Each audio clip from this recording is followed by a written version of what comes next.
தென்றல் home care products தெரிஞ்சுக்கலாம் வாங்க பகுதியில் இன்னைக்கு நம்ம பார்க்க போறது தலைவலி.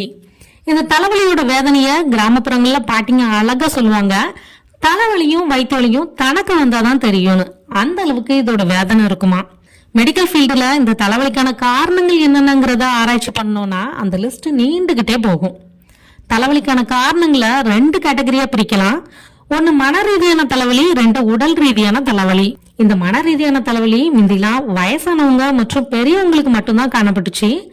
ஆனா இன்னைக்கு அப்படி இல்ல, படிக்கிற பசங்களுக்கு கூட இந்த மன ரீதியான தலைவலி வருது. காரணம், இன்னைக்கு சின்ன வயசுலயே அதிகமா கோவப்படுறாங்க, பிரஷரை ஏத்திக்கிறாங்க. நம்மளால முடியலையே, நமக்கு கிடைக்கலையே, நமக்கு மட்டும் ஏன் கிடைக்காம போச்சு, கம்பாரிசன், தாழ்வு மனப்பான்மை, பயம், இப்படி கண்டதையும் மண்டைக்குள்ள போட்டு குழப்பிட்டே இருப்பாங்க. தூக்கமே வரலன்னு சொல்லுவாங்க. இவங்க இந்த தாட்ஸ்ல இருந்து வெளியே வந்தாதானா தூக்கம் உள்ளுக்கு வரும். சோ அதீத எண்ண குழப்பங்களே இந்த சைக்காலஜிக்கலா இந்த தலைவலிக்கு காரணமா அமையுது. இப்ப 2வது காரணமான உடல் ரீதியான காரணங்களை பத்தி பார்க்கலாம். இப்ப கை வலிக்கு, கால் வலிக்கு அப்படின்னா அதுக்கான காரணங்கள் 1-2 இருக்கும். பட் இந்த தலைவலி அப்படி இல்ல. உடம்புல என்ன பிரச்சனை இருந்தாலும், அது எங்க பிரச்சனையா இருந்தாலும் அத தலைவலியா தான் ப்ரொஜெக்ட் பண்ணும் நம்ம உடம்பு. உதாரணத்துக்கு, நமக்கு பசிக்கு, பட் ஆனா நாம சாப்பிடல, இல்ல சாப்பிடறதுக்கான சாதகம் இல்ல அப்படிங்கிற பட்சத்துல உடம்பு தனக்கு உணவு கண்டிப்பா தேவை அப்படிங்கறத உணர்த்துறது தான் இந்த வலி. இந்த தலைவலி நாம திருப்தியா சாப்பிட்டாலே சரியாயிரும். இன்னும் சில பேருக்கு சாப்பிட்டு முடிச்ச கொஞ்ச நேரத்திலே தலைவலி ஸ்டார்ட் ஆகும். அவங்களுக்கு சாப்பிட்ட சாப்பாடோட தன்மையோ இல்ல அதை ஜீர்ணிக்கிறதுலயோ பிரச்சனை இருக்கலாம். நான்வெஜ், ஜங்க் ஃபுட்ஸ் விரும்பி சாப்பிட்றவங்க கிட்ட இந்த தலைவலிய நோட்டீஸ் பண்ணலாம். எஸ்பெஷலி படிக்கிற குழந்தைங்க கிட்ட இதை ரொம்பவே நோட் பண்ணலாம். அவங்க அந்த ஃபுட்டையும் ஜீரணத்தையும் சரி செஞ்சாலே போதும். இன்னும் சில பேருக்கு தலை வலிக்கும். அவங்களுக்கு சாப்பிட்றதுலயோ சாப்பாட்டுலயோ பிரச்சனை இருக்காது. பட் அது ஜீரணமாகி வெளியேற்றுற மலம் வெளியேறாம உள்ளுக்குள்ளேயே கிடக்குறதுனால வரும். அவங்களாம் டெய்லி ப்ராப்பரா மலம் கழிச்சாலே இந்த தலைவலி சரியாயிரும். இன்னும் சில பேருக்கு கோல்டு, காஃப், சைனஸ், தலையில நீர் கோர்த்துக்கிறது மாதிரியான பிரச்சனைகள் வர்றப்ப ஆட்டோமேட்டிக்கா இந்த தலைவலி வந்துடும். சில பேருக்கு கிளைமேட் சேஞ்சஸ் ஆனா வரும், உடம்பு டீஹைட்ரேஷன் ஆகுறப்ப வரும். இதுக்கு நீர்ச்சத்தை பேலன்ஸ் பண்ணாலே சரியாயிரும். ஒரே உடம்புக்கு ரெஸ்டே இல்லாம உழைக்கிறப்ப ஆட்டோமேட்டிக்கா தலைவலி வரும். இதுக்கான தீர்வு ரெஸ்ட் தான். இந்த ரெஸ்ட் கிடைச்சாலே அந்த தலைவலி தன்னால போயிடும்.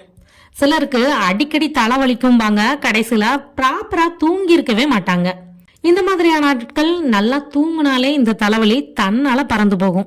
பெண்களுக்கு கர்ப்பப்பை சார்ந்த பிரச்சனை இருந்தாலும், ஆண்களுக்கு பித்தப்பை சார்ந்த பிரச்சனை இருந்தாலும் அது ஆட்டோமேட்டிக்கா தலைவலியா தான் ப்ரொஜெக்ட் பண்ணும். கண்கள் சார்ந்த, பார்வை சார்ந்த பிரச்சனைகள் இருந்துச்சுன்னா அதுவும் தலைவலியை கிரியேட் பண்ணும். பிபில தடுமாற்றம் ஏற்படுறப்ப தலைவலி வரும். தலையில எப்பவாச்சும் அடிபட்டு இருந்துச்சுன்னா அதோட சைடு எஃபெக்டா தலைவலி வரும். மூளைக்கு போகக்கூடிய ரத்த ஓட்டம் ப்ராப்பரா போகல அப்படிங்கிற பட்சத்துலயும் தலைவலி வரும். இப்படி தலையை தாண்டி உடம்புல எங்க எந்த ஒரு செல்லுல பாதிப்பு வந்தாலும் அதை நமக்கு இந்த உடம்பு தெரியப்படுத்துற விதம் தான் இந்த தலைவலி. நம்ம உடம்ப, நம்ம உள்ளுணர்வுகளை கூர்ந்து கவனிச்சாலே உடம்பு நம்ம கிட்ட சொல்ல வந்ததை நம்மளால புரிஞ்சுக்க முடியும். அதை விட்டுட்டு ஒவ்வொரு தடவையும் தலை வலிக்கிறப்பெல்லாம் பெயின் கில்லர் தான் போடுவேன் அப்படின்னா சத்தியமா சொல்றேன், அந்த பெயின் கில்லரால நம்மளோட தலை வலியையோ இல்ல தலைவலிக்கான மூல காரணத்தையோ சரி பண்ண முடியாது. அப்ப அங்க என்ன நடக்கும் அப்படின்னா, அந்த தலைவலிக்கான உணர்வுகள் மாத்திரை சாப்பிட்ட சில மணி நேரங்களுக்கு மறத்து போகும். அகைன் அந்த தலைவலி திரும்பவும் வரும். இப்படி வலி வர்றப்பெல்லாம் மாத்திரை எடுத்துக்கிட்டே இருந்தோம்னா ஒரு கட்டத்துல அந்த மாத்திரையினால வரக்கூடிய சைடு எஃபெக்ட்ஸ பட்டியல் போட்டா அதை பாக்குறப்ப வருமே ஒரு தலைவலி. அதுதான் இருக்கிறதுலே பெரிய தலைவலி. என்ன ஃப்ரெண்ட்ஸ், தலைவலி பத்தின இந்த பதிவு கண்டிப்பா உங்களுக்கு பயனுள்ளதா இருந்திருக்கும் நான் நினைக்கிறேன்.